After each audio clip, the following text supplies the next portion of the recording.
talk about managing a corporation. Creating any type of corporation can be complicated. In addition, once the corporation entity comes into existence, it must be managed by people who understand the principles of corporate governance, the roles of shareholders, the directors, and the other managers in corporate decision making and accountability in this section.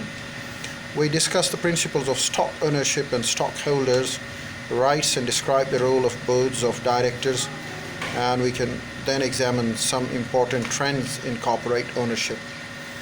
Well, what are the corporate governance? Corporate governance is established by the firm's bylaws and usually involves three distinct bodies. Stockholders and shareholders are the owners of the corporations, investors who buy ownership shares in the form of stocks. The board of directors is a group elected by the stockholders to oversee corporate management. Corporate officers are top managers hired by the board to run the corporation on a day-to-day basis. And then there are stock ownership and stakeholders' rights. Well, corporations sell shares called stocks to the investors, who then become stockholders and the shareholders.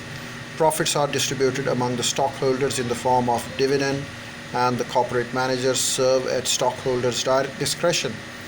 In a closely held corporation, only a few people own stock. Shares of publicly held corporations are widely held. Preferred stock. Well, preferred stock pays fixed dividend, much like the interest on saving accounts. Preferred stockholders are also called because they have preferences, priorities over common stockholders when dividends are distributed.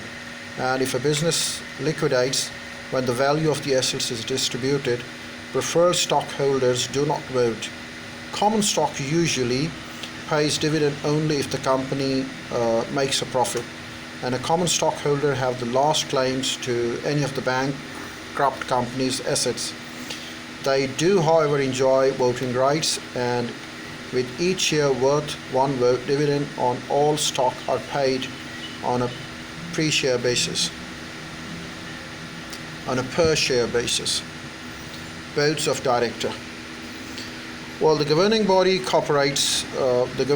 of a corporation is board of directors, but the board does communicate with the stockholders and the shareholders through such channels as annual report, a summary of the firm's financial health. They also set policy on dividend, major spending, executing compensation, and they are legally responsible and accountable for the corporation's acts and are increasingly being held liable for them. Offices. Well, offices have officers, and these officers are the members. They are in fact chosen by the board of the members. Although board members oversee corporation, most do not participate in day-to-day management. Rather, they hire a team of managers to run the firm. The team is called officers, and officers are usually headed by the firm's chief executive, CEO, who is responsible for overall performance. Other officers typically include president, who is responsible for internal management, and the vice president, who oversees various functional areas such as marketing and operations. One of the outgrowths of the Enron debacle is heightened the criticism of corporate governance in the United States. Many Enron-related lawsuits targeted the firm's officers and directors. In a classic example of how the governing bodies can fail shareholders, Enron's board of directors formally voted at least one instant to set aside the company's code of ethics because its member wanted to approve an action that violated it. Similar charges have been leveled at the board of WorldCom. Other corporations whose board have come in for unethical misconduct and the scrutiny include Disney Bank of America, Eastman Kodak, Lucent, Xerox, ICN Pharmaceuticals, and of course many of the other boards continue to function very effectively, including those at the Texas Instruments, Intel, Pfizer, Target, and Coca-Cola. These are some of the examples, and then there are other ones as well as we continue in the next video.